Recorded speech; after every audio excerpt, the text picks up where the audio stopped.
Have you ever poured your entire soul into a job? I'm talking blood, sweat, and tears. The late nights, the missed weekends, the going above and beyond, all out of loyalty to a company you believed in. You believe that if you work hard, if you deliver results, you'll be recognized. You'll be rewarded. I used to think that too, and I was so wrong. The story I'm about to tell you is about how 6 years of my dedication were tossed into a cardboard box in under 5 minutes. It's about being humiliated, undervalued, and walked out the door like a criminal. But this isn't a sad story. Oh no, this is the story of how the cruelest firing I've ever experienced accidentally paved the way for the sweetest, most professional revenge I could have ever imagined. And the best part? I didn't have to lift a finger. So grab a drink, get comfortable, and let me tell you about Victoria Sanders and the biggest mistake of her career. "I consider this an act of disloyalty," Victoria said. Her voice was like ice, her eyes staring daggers at me from behind her massive mahogany desk. "After everything Harborpoint Communications has done for you." I sat across from her, clutching my purse to stop my hands from shaking. The initial shock of being summoned to her office at 9 a.m. on a Tuesday had worn off, replaced by a heavy, sinking knot in my stomach as I realized what was happening. "Victoria, No," she cut me off, her perfectly manicured nail tapping on a printed-out email. "Don't bother denying it. I have confirmation you interviewed with North Bay Solutions last Thursday. You took a half day for a dental appointment, I believe. My name is Addison Walker. I'm 31. And I had dedicated 6 years of my professional life to Harborpoint Communications, right here in Spokane, Washington. In those 6 years, I'd tripled my client portfolio, brought in millions in revenue, and earned the respect of every major account on our roster. But apparently, none of that mattered now. Security will meet you at your desk. You can collect your personal belongings, but your building access is revoked, effective immediately." Victoria's voice was completely devoid of emotion as she slid my company ID across the desk toward me. "I've already disabled your email access." The injustice of it burned in my chest.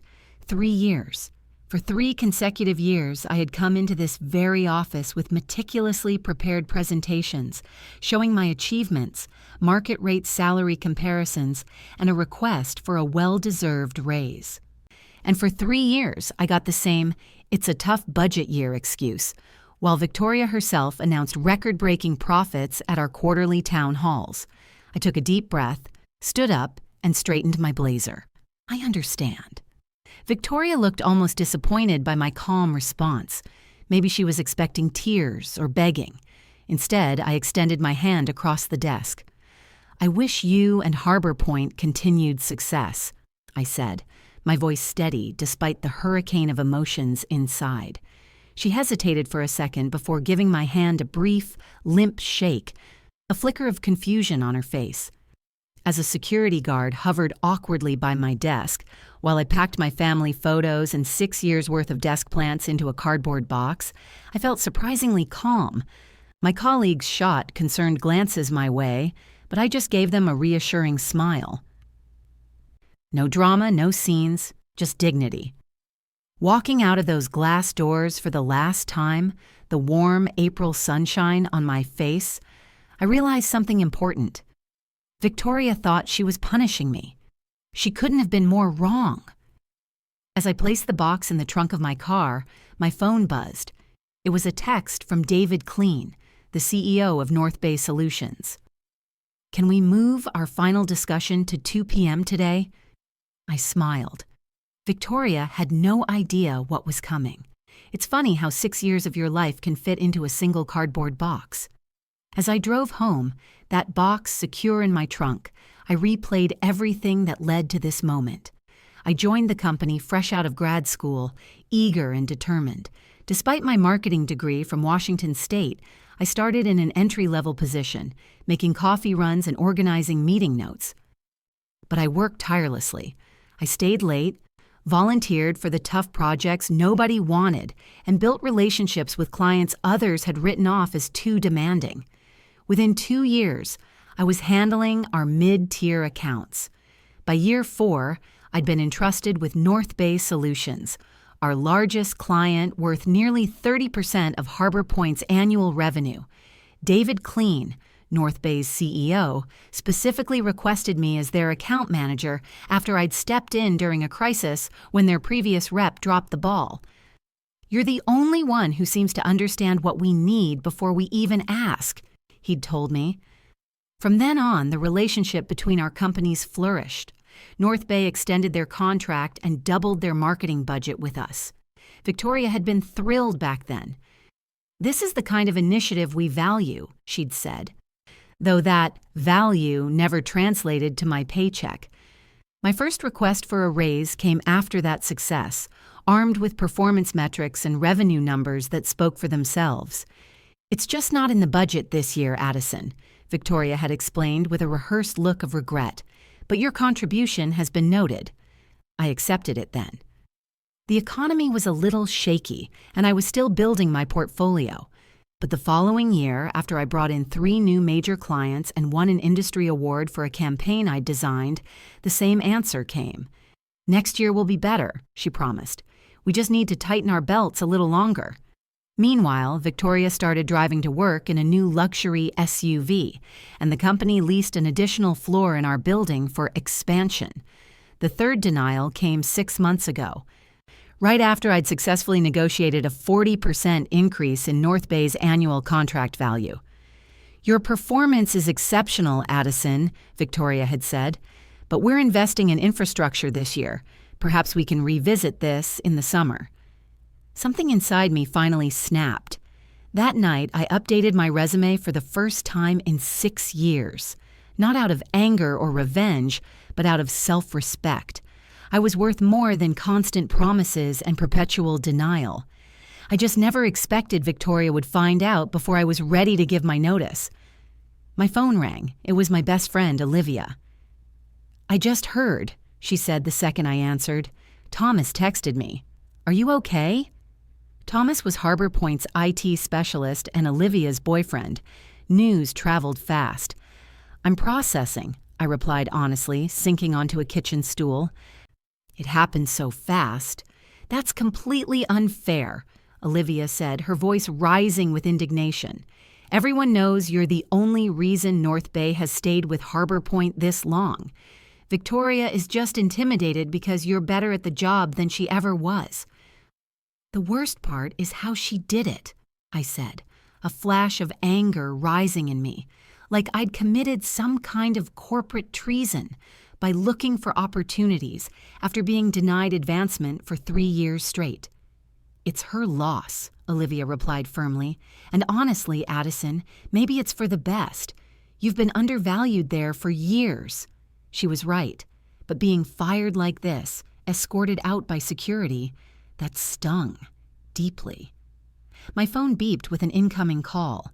David Clean. "Olivia, I gotta take this. It's North Bay." I took a deep breath and answered. "Addison." "I just heard what happened at Harborpoint," David said, skipping the pleasantries. "Are you available to come in today? I'd like to accelerate our conversation." My heart started racing. "Yes, I can be there at 2 p.m. as you suggested." "Excellent. And Addison? Don't worry about this morning. Sometimes these things have a way of working out for the best." After I hung up, I looked at my reflection in the kitchen window. The woman looking back at me wasn't defeated. She was being set free. I showered and changed into my best suit, the one I saved for pitching new clients. As I did my makeup, a strange sense of calm settled over me. Victoria thought she had punished me, but maybe she had just done me the biggest favor of my career.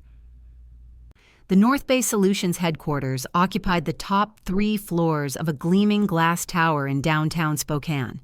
Unlike Harborpoint's dated office with its beige walls and aging furniture, North Bay was all modern design, open spaces, and walls of windows with mountain views. It was night and day. The elevator doors opened, and David Clean himself was waiting for me in the reception area. "Addison," he greeted me warmly. "Thanks for coming on such short notice." "I appreciate the flexibility," I replied. "It's been an unexpected day." Once we were settled in his office with coffee, David got straight to the point. "I received a call from Victoria Sanders this morning," he began. "She informed me that you would no longer be handling the North Bay account and that she would personally oversee our business." I just nodded, keeping my expression neutral. Of course she would. "What she doesn't know," David continued, "is that we were already concerned about our relationship with Harborpoint." This surprised me. Concerned?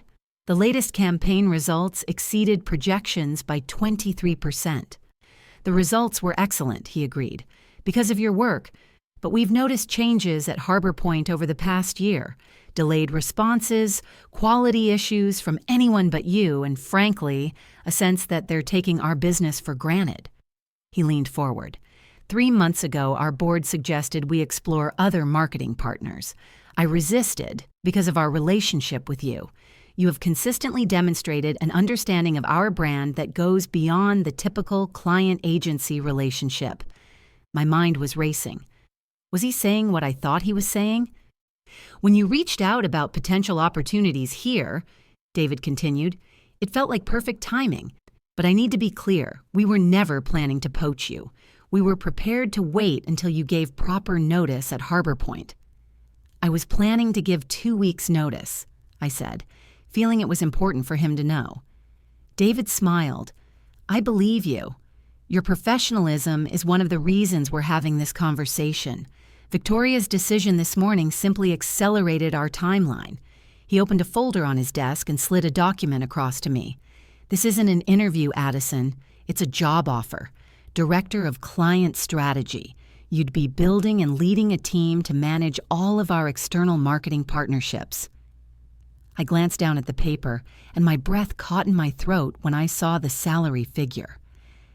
It was nearly double what I'd been making at Harborpoint, more than I would have even dared to ask for in my most recent denied raise request. "This is very generous," I managed to say. "It's the market rate for someone with your experience and proven results," David corrected. "Sometimes you have to leave a situation to realize what you're truly worth." That evening, the signed offer letter sat on my kitchen table. My phone had been buzzing with texts from former colleagues. One from Thomas, the IT guy, came through. "Victoria called an emergency all-hands meeting after you left, told everyone you were terminated for breach of company loyalty, and that we should all remember Harborpoint rewards loyalty above all. The irony was not lost on anyone." I shook my head. Victoria was trying to make an example of me, but it sounded like it was backfiring. Then my phone rang. An unknown number. "Curious," I answered. "Addison Walker?" a woman's voice asked. "Speaking. This is Elaine Winters. I'm on the board at Harborpoint Communications." My stomach tightened. Board members rarely get involved with employee matters. "I understand there was an incident today regarding your employment," she continued. "I'd like to meet with you tomorrow to discuss it. Victoria may have been hasty in her decision." And there it was. Victoria had fired her most valuable account manager without board approval, and now their biggest client was potentially walking. This was damage control. "I appreciate the call, Ms. Winters, but I've already accepted another position," I said, my tone respectful but firm. A pause. "May I ask where?" "I don't think that would be appropriate to share at this time." Another, longer pause. "Addison, if this is about compensation, I'm sure we can revisit those conversations. The board values your contribution to Harborpoint." The irony was almost painful. 3 years of rejected requests, and now the board valued my contribution. "It's not just about compensation," I replied honestly. "It's about respect and recognizing an employee's worth before they have one foot out the door." "Perhaps we should discuss this in person," she pressed. "Tomorrow morning." I thought about it. I had no intention of going back, but this was a chance for professional closure. "I can meet at 9 a.m., I agreed. But to be clear, I've already signed an employment contract elsewhere. I'm not coming to negotiate a return." "Understood," Elaine said, though her tone suggested she didn't believe me for a second. The meeting with Elaine Winters was brief. She made me an offer, reinstatement, a salary 10% higher than my last request, and the title of Senior Account Director. It was a great offer, but it was about 3 years and one humiliating firing too late. "One last question," Elaine said after I politely declined. "What could Harborpoint have done differently to retain you?" The question was unexpected but welcome. I took a moment. "Recognize my value before I had to look elsewhere to find it," I said simply. "Loyalty is a two-way street, Ms. Winters. Harborpoint expected unwavering commitment from me while repeatedly demonstrating that I wasn't worth investing in. That creates an unsustainable imbalance." She nodded thoughtfully. "A fair assessment." Walking out of Harborpoint for the second and final time, I felt lighter than I had in years. I had reclaimed my own narrative. The following Monday, I started my new job at North Bay Solutions. After introducing me to my new team, David pulled me into a conference room with several other executives. "Before you dive in," the CFO said, "we're reevaluating our relationship with Harborpoint Communications. Their contract is up for renewal next month. We value your perspective." This was it. The moment. I could have easily recommended they terminate the relationship. A swift, satisfying revenge. The opportunity to deal a massive financial blow to Victoria was right there in front of me, but that wasn't who I was. "I think we should evaluate Harborpoint on the same criteria as any other potential partner," I said carefully. "Their work has been strong, but consistency and account management will be critical factors to consider moving forward. Professionalism, I knew, would serve me better in the long run." The email was sent at 11 a.m. on Wednesday, exactly 1 week after Victoria had fired me. I didn't orchestrate the timing. It was simply when North Bay's executive team finalized their decision after reviewing proposals from 3 competing agencies. David had given me the courtesy of seeing the email before it went out, though I had recused myself from the final decision to avoid any appearance of bias. The message was professional and direct. After careful consideration of our marketing needs, North Bay Solutions has decided to transition our account to Meridian Creative, effective immediately. Addison Walker, our new Director of Client Strategy, will oversee the transition and serve as your point of contact. I imagined Victoria's face as she read that. The shock, then the dawning realization. Not only had she lost me, but she had now lost North Bay, a client representing nearly 30% of Harborpoint's annual revenue, and I would be the one managing their exit. The perfect professional revenge had fallen right into my lap, simply because I chose to act with integrity. I didn't need to badmouth Harborpoint. Their own actions had spoken for themselves. That afternoon, I got a LinkedIn message from the former receptionist at Harborpoint. "It's chaos here.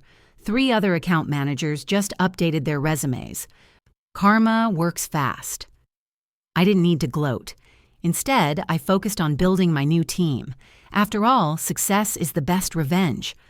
Looking back, I realized that Victoria had inadvertently given me the greatest gift of my career, the push I needed to find my true worth. Sometimes the best revenge isn't something you actively seek. It's the natural consequence of valuing yourself when others don't. Now, I want to hear from you. Have you ever been in a similar situation at work? What would you have done in my shoes? Let me know your thoughts down in the comments below. I read every single one.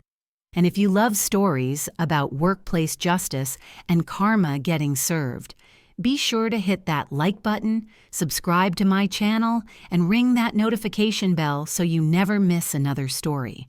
Thanks for listening, and remember, always know your worth. Even when others don't. I'll see you in the next one.